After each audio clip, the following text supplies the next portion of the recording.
मोदी सरकार जानती है कि नरेगा में फाइनेंशियल ईयर 22 में 8 महीने में 90 मिलियन लोग काम कर रहे हैं। क्या यह इकोनॉमी अच्छी है या इकोनॉमी की बर्बादी को बताता है?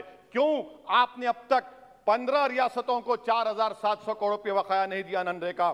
सर, वहीं पर एक फौजी टूटे दिल के साथ देश के प्रधानमंत्री से पूछ रहा है कि आखिर आपने 8 साल में देश की इकोनॉमी को बर्बाद कर दिया, इसीलिए आपने अग्निवीर को लाया। आज वो सिपाही का दिल टूटा हुआ है जिसने अपनी जवानी चीन और पाकिस्तान के फौजों के खिलाफ आंखें डालकर खड़ा हुआ था। आपने इकोनॉमी को बर्बाद कर दिया और अग्निवीर देश के नौजवानों को मुखद्दर बनाकर देश की सुरक्षा से आपने खिलवाड़ किया है।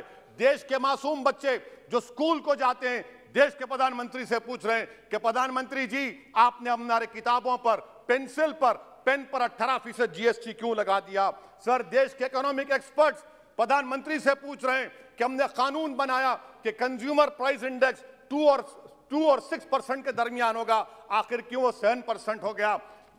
WPI 15% हो गया। सर, देश के 40 करोड़ गरीब से गरीब देश के प्रधानमंत्री को खुलकर जवाब दे रहे हैं और पैगाम पहुंचा रहे हैं कि इन्फ्लेशन करप्शन के बराबर है। वो 40 करोड़ गरीब देश के प्रधानमंत्री से कह रहे हैं कि आपकी सरकार में और यूपीए की सरकार में कोई फर्क नहीं है, इन्फ्लेशन उनकी नजर में करप्शन है। सर, देश के वो गरीब आदमी जो 95% एफडीज में डालते हैं, वो देश के प्रधानमंत्री से पूछ रहे हैं कि आपकी सरकार के गलत फैसलों से 7% इन्फ्लेशन की वजह से वो 3.5% पर एनम उनको लॉस हो रहा है।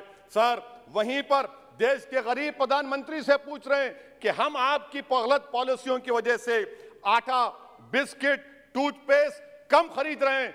देश के वो लोग जो कर्जों पर घर और गाड़ी लिए थे, उनके 1% लोन इजाफा हो गया क्योंकि आपकी तरफ से गलत पॉलिसियों की वजह से आरबीआई ने 0.9% बढ़ाया तो बैंक्स ने 1% बढ़ा दिया। इस देश का किसान मोदी सरकार से पूछ रहा है कि 31 पैसे के लिए मुझे state bank of India NOC नहीं देता है, मगर आपकी सरकार ने ऐसे बड़े बड़े डिफॉल्टरों को 1,45,240 करोड़ रुपए आपने राइट ऑफ कर दिए बैड लोन के लिए।